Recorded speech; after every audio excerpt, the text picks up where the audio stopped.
Et si je vous disais que l'histoire du Burkina Faso est celle d'un peuple qui, depuis plus de 60 ans, n'a jamais cessé de se battre pour sa liberté, sa dignité et son avenir.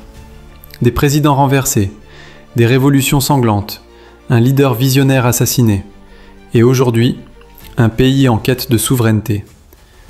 Voici l'histoire du Burkina Faso, le pays des hommes intègres. Avant de plonger ensemble dans ce voyage incroyable, abonnez-vous dès maintenant et activez la cloche pour ne rien manquer de nos récits sur l'Afrique. Le 5 août 1960, la Haute-Volta, ancienne colonie française, proclame son indépendance. Maurice Yaméogo, leader de l'Union démocratique voltaïque, devient le premier président. Au début, c'est l'euphorie. Mais rapidement, les choses se compliquent. Le pays est pauvre, sans ressources naturelles majeures. L'économie dépend de la France et de l'aide extérieure. Yaméogo instaure un régime autoritaire, interdit les syndicats et mène un train de vie jugé extravagant. En janvier 1966, le peuple descend dans la rue. Fonctionnaires, étudiants, ouvriers, tout le monde se révolte contre les injustices. Sous la pression, l'armée intervient. Yaméogo est contraint de démissionner.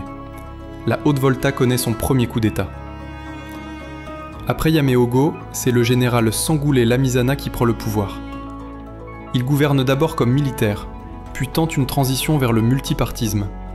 Mais la crise économique, les sécheresses et la dette étrangère fragilisent son régime. En 1980, un nouveau coup d'État survient. Le colonel Saï Zerbo s'empare du pouvoir. Lui aussi est renversé 2 ans plus tard, en 1982, par le médecin militaire Jean-Baptiste Ouédraogo. Entre 1966 et 1983, la Haute-Volta devient un pays instable, ballotté entre régime militaire et promesses non tenues. Mais au sein de cette confusion, un jeune capitaine se distingue, un certain Thomas Sankara. Le 4 août 1983, un coup d'État mené par Thomas Sankara change le destin du pays. Charismatique, direct et profondément panafricaniste, Sankara veut rompre avec la dépendance coloniale. Ses réformes sont fulgurantes. La Haute-Volta est rebaptisée Burkina Faso, pays des hommes intègres. Campagne de vaccination massive contre la méningite, la poliomyélite et la rougeole. Réformes agraires, redistribution des terres, lutte contre la famine. Place des femmes, interdiction de l'excision, promotion de leur rôle dans l'économie et la politique. Refus de l'endettement. Sankara affirme que la dette coloniale est une nouvelle forme d'esclavage. Mais sa vision dérange. Ses positions anti-impérialistes, son refus de se soumettre aux institutions financières internationales et sa politique d'austérité créent des tensions. Le 15 octobre 1987, il est assassiné lors d'un coup d'État orchestré par son compagnon d'armes, Blaise Compaoré. Le rêve sankariste s'effondre brutalement. Si vous pensez que Thomas Sankara mérite d'être connu dans le monde entier, mettez un like dès maintenant et partagez cette vidéo. Blaise Compaoré règne pendant 27 ans, une longévité exceptionnelle en Afrique. Sous lui, le Burkina joue un rôle diplomatique en Afrique de l'Ouest, mais à l'intérieur, corruption, pauvreté et inégalité persistent.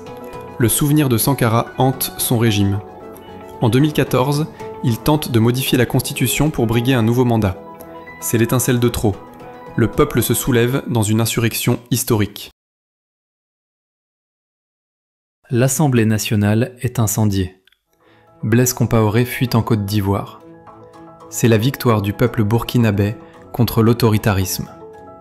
Après la chute de Compaoré, le Burkina tente une transition démocratique. En 2015, Roch Marc Christian Kaboré est élu président.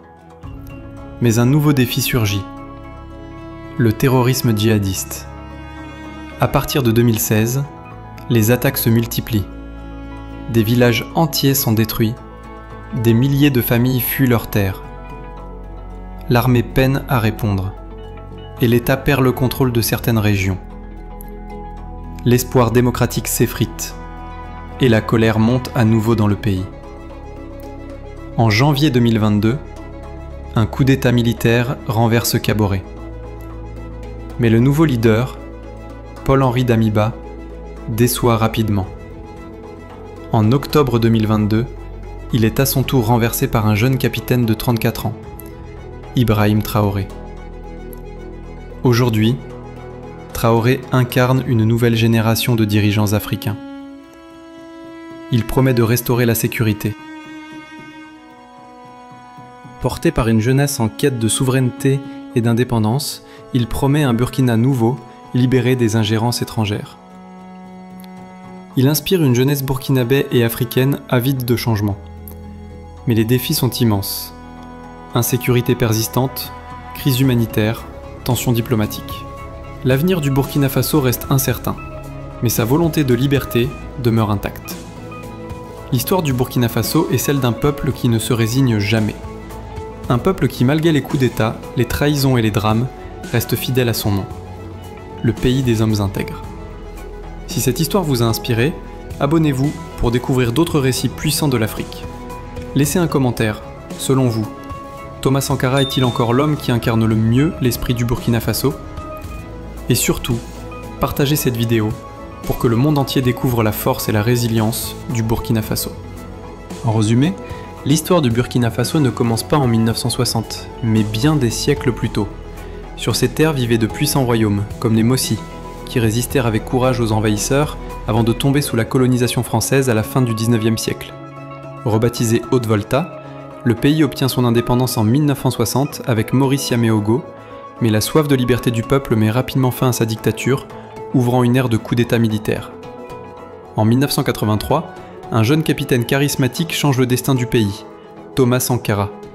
Il rebaptise la nation Burkina Faso, le pays des hommes intègres, et lance une révolution audacieuse, avant d'être trahi et assassiné en 1987 par son ancien allié Blaise Compaoré. Et pendant près de 3 décennies, Compaoré gouverne entre stabilité et répression, jusqu'à l'insurrection populaire de 2014 qui le chasse du pouvoir. Mais la démocratie qui suit est vite fragilisée par le terrorisme et la crise sécuritaire, ouvrant la voie à 2 coups d'État en 2022 et à l'arrivée d'Ibrahim Traoré, jeune capitaine devenu symbole d'une nouvelle génération décidée à rompre avec l'influence étrangère. Aujourd'hui encore, malgré les défis immenses, l'histoire du Burkina Faso reste celle d'un peuple fier, résistant et digne, fidèle à son nom, le pays des hommes intègres.